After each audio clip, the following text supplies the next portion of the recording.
Well, hi everyone, good afternoon. We are going to start you off with capital raising. I'm going to squint because these lights are very, very bright, so I can see a couple people in the front row and that's about it. So what we want to talk about today, just to get the conference started, is what does the market look like? What is that and what that means for BDCs, both on the equity side and the debt side. So to start off, I'm going to have our panelists introduce themselves, and we'll launch right in. So we'll start with JD Nelson from OpCo, and we'll have JD, if you want to just introduce yourself, please. Great. Nice to meet everyone. I'm a managing director at Oppenheimer. I've been covering the BDC space for 20 years or so. Oppenheimer's a full-service investment bank and provide advisory, debt and equity, capital raising advice. And then we have Alex Brown, who is with me at Eversheds.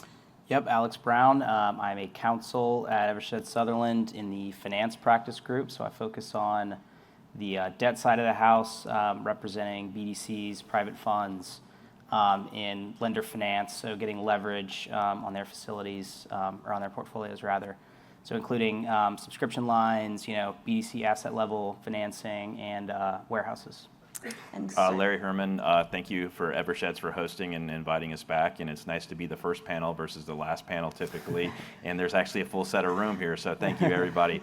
Managing Director Raymond James, covered the BDC space, and I think I've been here, 21 years maybe, or something like that. And happy to be here, full service investment bank, capital markets, and advisory services to BDCs and permanent capital. All right, so Larry, why don't we just start with you right away? Where do you see the equity markets right now for BDCs? Well, I think it's been a positive year. I mean, if you go back and look at the beginning of the year when the Fed said that there was going to be 4 to 6 rate cuts, there was a mass influx of IPOs at the beginning of the year because, when BDCs are a spread business and when rates go down, earnings go down. So there was a mass influx of IPOs. And in general, when you're a levered vehicle playing on capital markets and kind of small private companies, you would think the volatility in the market would have caused BDCs to trade off. But for the vast majority, BDCs are trading well. I mean, it's been a great opportunity for investors to get yield. And in addition, you haven't seen the big, except some idiosyncratic, issues in the portfolios. You've seen portfolios hang in there. So I think it's in general a positive statement on the market. I guess we'll find out tomorrow where rates head. Maybe tomorrow's the first rate cut. But is 25 basis points really going to change their dramatic return in BDCs when you're an ROE business? I think where things can go wrong, if you get credit wrong. I mean, that has been the vast majority of BDCs that trade below net asset value is either a liability mismatch or a credit. And for the most part, BDCs have hung in there, and it's been a great year. And I don't see things dramatically changing in the near term. Great. And so with that in mind, Larry mentioned, if the IPO market. JD, do you see more IPOs coming? There's been a handful of them this year so far. There's, I think, only one follow-on offering. Where do you see BDCs raising capital in the equity markets? Yeah, I think, for the existing guys, there's the have and have-nots, the guys above ROE. They've got obviously more options, and the guys below NAV are kind of limited on options. So the guys above ROE, we've seen them tap the ATMs. Nearly 20 folks out there kind of actively hit that market. The guys below NAV, we've seen them in the past, and not this year, do rights offerings, but we have seen some guys also get existing equity investments at NAV, so there is some options there. The IPO market, I think, as Larry mentioned, those businesses have done well, and those stock prices have held in there, so we do think there is a market open. It comes down to kind of portfolio size and scale and ROE. And so with that in mind, private BDCs coming up that may be looking for liquidity for their investors, do you see a market there right now? And if so, what is that market? Where do you see, what does the size have to be? Yep, so generally in today's market, the size has to be about $1 billion in assets for those private BDCs to go public, and we see them raising about $100 million or 10%. And that $100 million is really just limited to the depth of the market out there for BDC investors. We do see some certain nuances of these structures that need to happen these days. We're seeing external managers and vehicles cover most of the offering expenses to get these off the ground. And we're also seeing anchor orders be a very important piece of the overall IPO story, which is a nuance this year versus the last few years of no BDC IPOs in 23, but back to 22, you didn't have to quite have the anchor order. So we're seeing that becoming more important these days. Yeah. And Larry, you mentioned the Fed and whether or not they cut rates tomorrow. Do you see the election having a big impact, or is everybody, I know it's a crystal ball question, but or is everybody kind of just over it? Who thinks in the audience of, I don't know. I mean, it's a catch-22. I mean, if you have divided government, does anything really happen? Probably not. I mean, if the Republicans win the White House and Democrats control Congress, ask Brett Palmer what he thinks, and he probably has a better crystal ball than anybody in this room. But I'm not sure it changes anything. I think going back to JD's question, the question you asked JD, is it goes back to ROE. I probably would say err on the side of I think bigger is better. Having going public with one of the big 3 credit rating agencies, so you have a more efficient cost structure. I think if the Fed cuts and continues to cut into 25, I think the market becomes challenging because the ROE comes down for the space. And the other question is, are there credit issues in the portfolios that cause, non-accruals to spike to unheard of levels? So I think it really depends. But going back to also, it is imperative upon managers to bring institutional orders to the table because there is not a huge institutional bid on the IPO side, and retail can be fickle. That's just the market, what it is. So with that in mind, and it may sound like it's jumping around a little bit, but we talked about private BDCs and what they needed in their portfolio. Is there anything open to blind pools at this point? Either of you, yeah. I think there is, and I'll probably go against the grain here, depending on the asset and the ROE and yield and how quickly you can deploy assets. I do think there is potential for, or we think at Oppenheimer there is potential for blind pool. So, maybe not in the BDC specific, but something like a CLO strategy or high yielding assets that could be deployed quickly. There is, could be an opening for a blind pool. And the counterpoint, Larry. I would say no, because if I'm a retail investor. The managers in this room have done a great job creating perpetual vehicles. And with ample liquidity and theoretically getting liquidity on a quarterly basis if you've held it for a period of time, what's my incentive if I can go buy something that is yielding me 10, 12% today to go buy something that may yield me 10, 12% in the future? The J curve is too big. I think there's been huge cannibalization from the perpetuals into the equity markets today. Not to change subjects, but I would probably say from a Raymond James perspective, blind pools are really challenging. Okay, our first disagreement. So let's see if we can get another one here. Would you, in light of the market and the fluctuation in the market, not knowing, us not having our crystal ball, if you're talking to a private BDC, do you tell them to do an IPO, enter the market? Listen, the only way your capital becomes truly permanent is to do an IPO, or if your documents say you're an evergreen structure. So the valuation, for the management company is very important to have that permanency of capital. So to me, it's always being in a position to do an IPO. I think you have to be ready. Listen, I think if the 4 BDCs that went public early in this year weren't ready, and they kind of waited and kind of studied the market, they may have missed the opportunity. So I think there is an imperative in speaking to folks like yourselves to be ready to hit the market when the market opportunity opens. This goes for any capital markets transaction opportunities. If you study it and you wait, you're going to miss a market opportunity. Mm-hmm. Yeah. And we think it's a high hurdle to, as we mentioned, both Larry and I referenced, you need to have anchor orders. The external manager, for the external managed vehicles, need to be able to cover the offering expenses. I think investors are more worried about day one dilution these days and an institutional anchor order. So, if the bar is met by private BDCs, they've got the ROE, the earnings power to justify it, and they got the anchor orders, and I think there is a market and it's worth pursuing. Okay. So we've talked a bit about the equity markets. Let's transition over to the debt markets, and we'll get Alex involved here too. Yeah. But where do you see the difference? And this is for the group, so I'll let any one of you jump in. But where do you see the difference in the opportunity between the equity markets and the debt markets, assuming asset coverage is fine and the BDCs have the availability?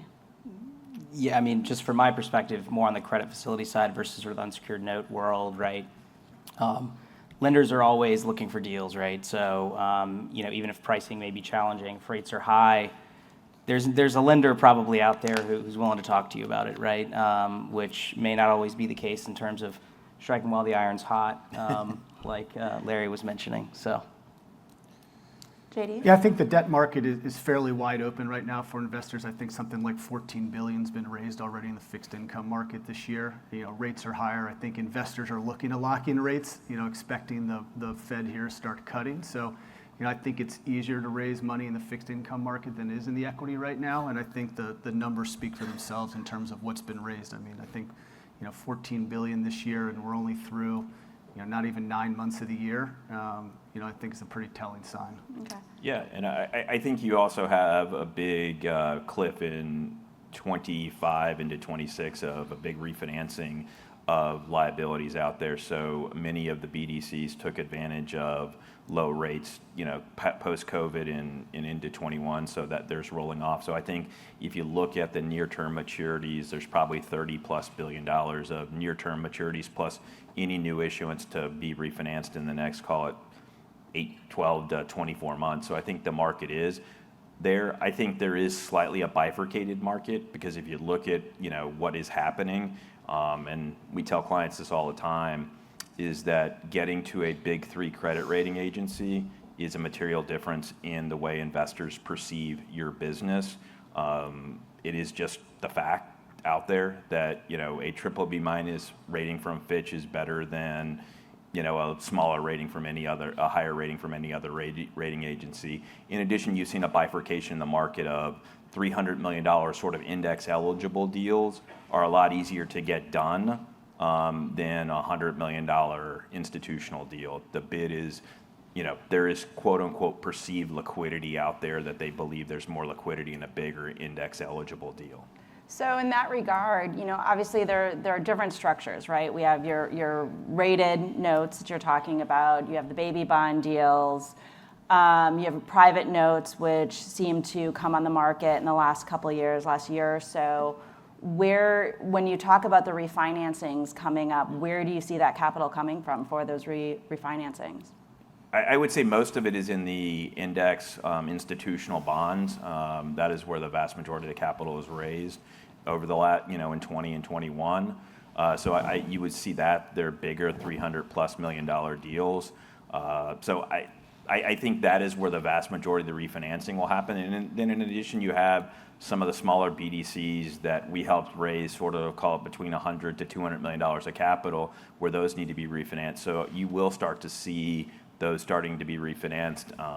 Listen, many of the folks in this room got great rates in 20 and 21. Some people sub 2%. Right now, that market probably doesn't exist for sub 2%, but the rates are coming down. It is all dependent upon, as I've told clients, in that market, if you're the first deal out, you're probably going to get a worse deal than the second deal out, because you've set the market. So you've opened the market for others. So I think, it's continuing to have, there's no difference between an equity and debt investor. You continue to have conversations with those investor bases and educating them, updating them. And when you want to hit the market, it's being that opportunistic time.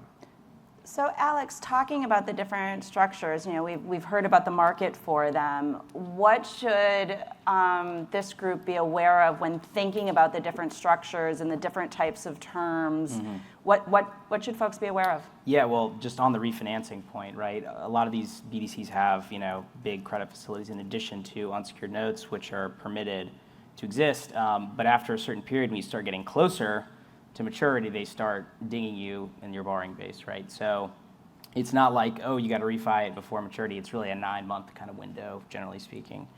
But yeah, I mean, you've got your big BDC revolvers that are asset-based, right? So you've got your borrowing base calculated based on investments. You've got warehouse facilities, which are more or less the same idea, just more highly structured in an SPV. Some lenders just do it that way, and some don't. So, and then you've obviously got, for a certain subset of vehicles, not necessarily just BDCs, private BDCs and funds, right? You've got subscription lines for those who have uncalled capital, which I know doesn't apply to everyone, right? But at least that you have uncalled capital, you can use that as well. So those are kind of the 3 biggies in my head. So thinking about the different possibilities for debt out there, also obviously we have SBICs, and a lot of BDCs out there, at least the publicly traded BDCs have SBICs. How do you think about the debt that the SBIC is raising, and how does that impact how the market is looking at somebody, right? The SBIC debt usually carved out of your asset coverage, so the fund can be more highly levered. How do you see that impacting the market?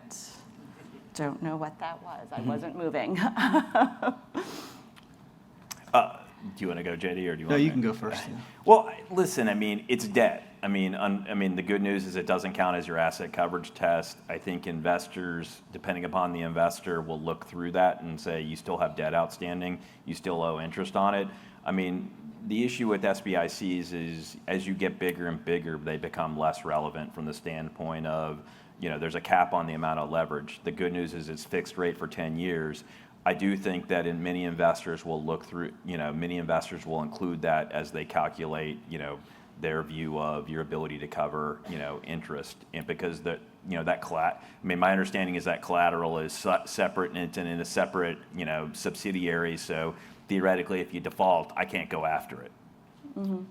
Yeah, I mean, from my perspective, right, in terms of lenders who play in the space totally get the SBIC indebtedness structure, and everyone's comfortable with it. There's obviously a lot of bells and whistles and documentation you have to go through ahead of time, I would suggest, to permit these sorts of things so you don't get caught trying to do it later and don't have the flexibility. But in general, lenders get it, and it's usually never a big issue to kind of navigate that alongside your other deals. In that regard, Alex, do you see that lenders, especially if they're looking at a company for a large credit facility, do you see them looking at different types of debt differently, whether it's SBIC debt or whether it's registered institutional, rated, baby bonds?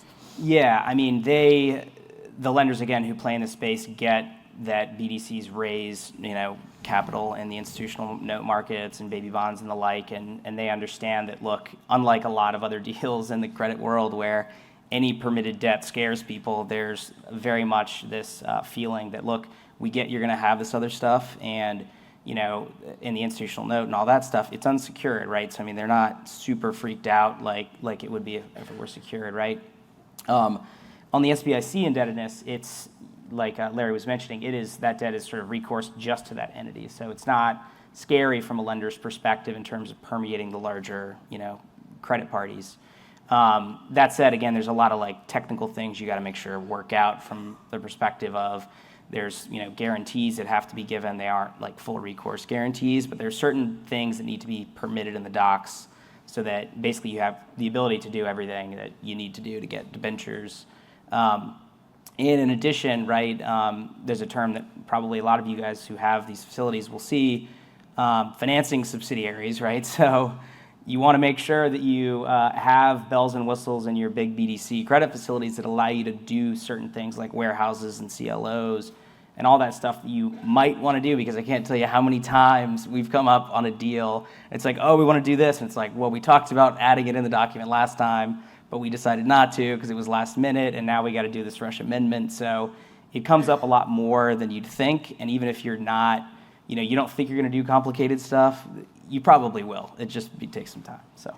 And how does, JD or Larry, how do the markets look at credit facilities versus looking at, the unsecured debt?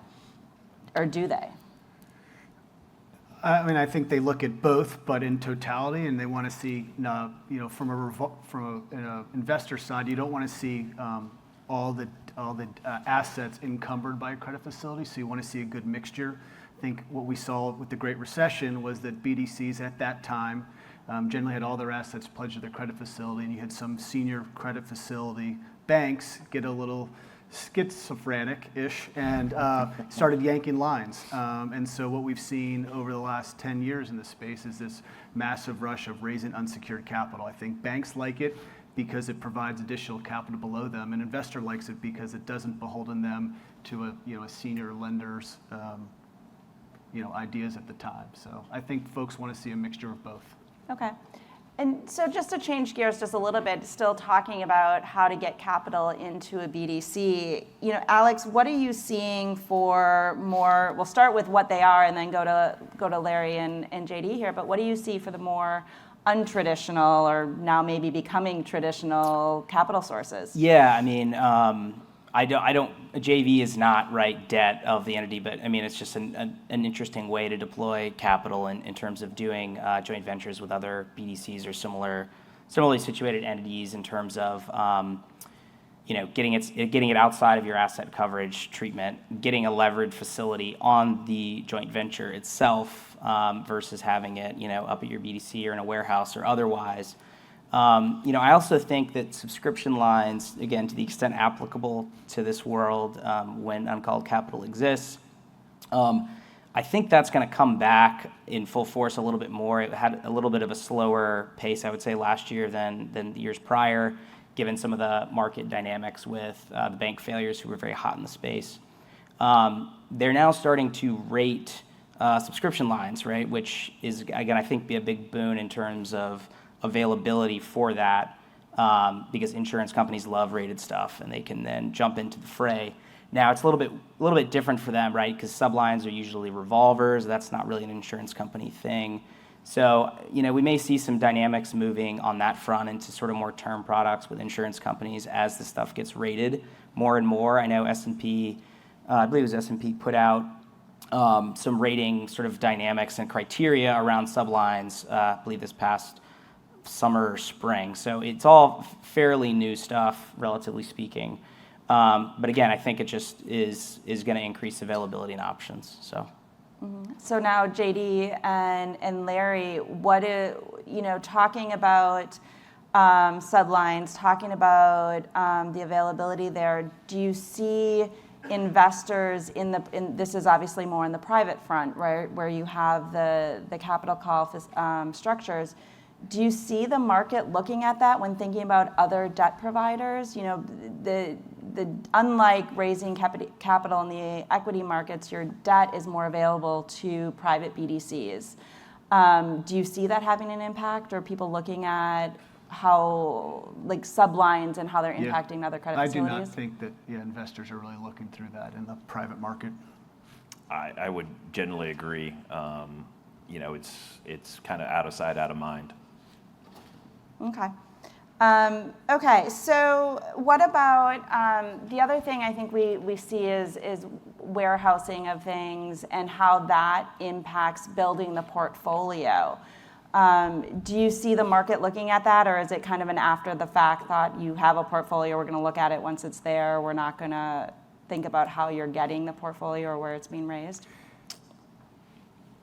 I think that if you're a private BDC and you're going to raise a private BDC and you're looking for institutional orders or anchor orders, I mean, for most part, many managers have track records, and people are going to look at your historical track record of investing before investing with you. I think one of the things that has created the advent of is the sort of perpetual BDC. If I'm a high net worth or retail investor, I can go look at your entire portfolio and know what you're investing in and pretty much tag along at net asset value. And in some cases that has caused, pullback in, the availability of capital in the IPO market. So, listen, the perpetuals has created this, monster where, you have a portfolio there to, diligence as an investor, both from an institutional and as well as a high net worth side. But if you're going into looking at starting a brand new vehicle, people are going to look at your past track record, because if you show up without a track record, it's really, as everybody can say and attest to, it's really hard to raise money in these markets. It just is. Do you see the advent of the private BDC and the perpetual private BDC impacting the ability to raise capital for listed funds, where folks don't want the vagaries of the market, especially when they still can get the quarterly liquidity? I think so. We might agree on this one. Yeah, I think you're definitely seeing impact. If you've seen folks, you've seen BDCs wait longer to go public to get size and scale in the public markets. You've seen less follow-ons. You've seen more activity in the ATM. So I think most of that capital is going into the private or the perpetual or the non-traded. There's this huge push to less volatility. You've seen plenty of folks rush into that space. So I do think it's impacted the public folks' ability to raise capital. Yeah, it's simple. If you're a person who looks at their account on a quarterly basis and goes, wait a second, I bought this at $20, now it's at $15 because there's volatility in the market. What went wrong? It's easier for somebody to go, well, it's still marked at 20 a quarter later because it's based upon net asset value. So you take the public markets away. I still think, from the advent of BDCs here today, there needs to be a bigger institutional bid. We have seen bigger institutional bids on ATMs where we've done blocks as big as $60 million, with a couple of investors. So I think the institutional bid for an overnight for a BDC that's raising capital, one, there's been less deal flow, so less need of capital. But as JD mentioned, there's 20 plus BDCs with ATMs that are, continuously raising capital on, as long as they're up and, working, they're raising capital on a consistent basis. And it's a completely more efficient way, cheaper cost to the manager, more efficient for existing investors. You don't have the day after you do a $100 million follow-on offering where $100 million trades the next day. And so it sounds to me like you think that's also then probably impacting the follow-on market, the regular way follow-on market, because it's just a cheaper source. Yeah, there's less interest for existing managers to go through the impact on their stock of 5% discount, and just using round numbers and 5% gross spread, you're at 10% all-in cost plus legal fees there to issue, whereas very the ATM, important legal fees. You must have more experience. You have clients that pay more than we do. No, every client wants it's like that client did it at 5%. Why can't all in? Why can't we get 4.5%? Yep. No, obviously there's a compression there. It's gone down just for round numbers' sake. It's 10%, and the ATM market is at 2 to 3%, and so it's a lot easier. It's a lot quieter. There's no telegraph. There's no day after $100 million deal kind of stock price impact. So much more efficient, much cheaper path, and it kind of spreads it out too. Obviously, in this market, using a $50 or $100 million raise immediately is a little more challenging. You got to generally repaying credit facility. The ATM leaking it over in a quarter allows you to kind of spread it out and more have a more positive impact on your stock price and your pipeline. Mm-hmm. And Alex, I'm going to come to you. I'm making this up on the fly here, but I'm curious. So, do you, when you're talking about these credit facilities and you have the BDC constantly in the market with an ATM, do the credit facility providers care about that? Again, it's look at what your docs say and see what the impact is, right? So. These documents all are dynamic and provide the ability to issue notes on an ongoing basis. And debt that is has a maturity way out in the future sort of doesn't exist. They're subject to general caps, but it's not impacting you immediately as long as you're under the dollar threshold, basically. So again, you got to negotiate your caps and monitor that. But like I was mentioning earlier, the bigger impact is your debt that's coming due.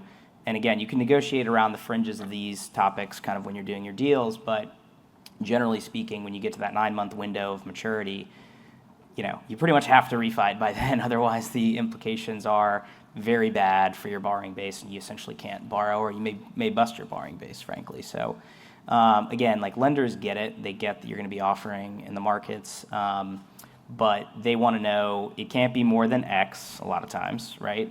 And if it's going to mature soon, I need to know that it counts essentially as you using my facility, right?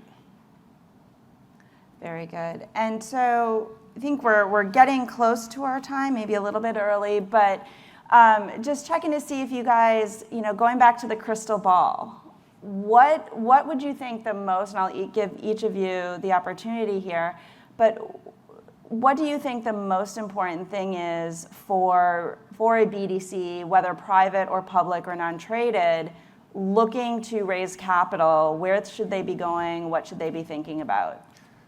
I think starting to get ahead of the debt maturities is the big thing with 25 and 26, and the 20 billion or so that's going to be have to refinance over the next 2 years. You don't want to be the first guy. We all can agree, as Larry mentioned too, that's probably the most expensive. But you want to be on the earlier side. You don't want to be waiting, to the end of 25 or to early 26 and being one of the last guys through the window. So I think it's tough for folks to kind of wrap their head around that. Most are refinancing rates that were done at 2% or done at 3%. So refinancing into a high 6s to up to kind of low 8% can be tough. But I think the grand scheme of things, tackling your debt maturity, early in 25 versus early 26 should be high on the to-do list. Yeah, I would say get creative and look at all options in the debt world, right? Like explore any opportunities you have from a structuring perspective. Don't get comfortable and say, oh, these are the kind of deals that we do, so just do it again, right? Because pricing can vary, and certain lenders like certain assets more. I mean, you can drop a warehouse facility and put certain assets that a lender is going to give you a higher advance rate on than your other facilities, right? So really looking at all the options is a very important thing to do from both the credit facility and note perspective. It's all part of the puzzle, right? And just putting it together to come up with the best sort of assortment and lowest cost of debt you can is kind of the goal. So I think it's financial flexibility, because who knows, clearly rates are expected to drop. So having financial flexibility both from an equity and debt perspective is one, having an effective shelf registration statement to make sure that you staying up on your filings, because the last thing you want to do is go have the ability to go raise capital and you don't have an effective shelf. And so I think it's constantly having conversations with investors, providing investor updates both on an equity and fixed income basis is clear, because they'll investors want to hear from you on a consistent basis, and the last time they want to hear from you is right when you're going to raise capital. They want to be up to date on your story, understand where you're investing. So having those constant conversations, both from a non-deal roadshow for an equity side is probably very important, but also on the fixed income side is having those conversations, updating existing investors where the portfolio is, how you're doing. So those are, it's just kind of messaging it to the market. You just don't want to show up and say, we need to raise capital today. Well, I need to get updated on your story and then think about it. So there's that, constant, messaging. Okay. So we have a few minutes left, and I just wanted to give the opportunity to the folks in the room to see if anybody had any questions that they wanted to ask our panelists. I can't see very well. So. Yeah, I don't know if it's just the light or if there are no hands. I know, I can't tell. It looks like we maybe have one over here. Nope, someone's just leaving. Way to call them out. We don't know their name. Could see. Anyways, all right, thanks to everybody for your time. Hopefully you got some useful information out of this, and thank you to our panelists.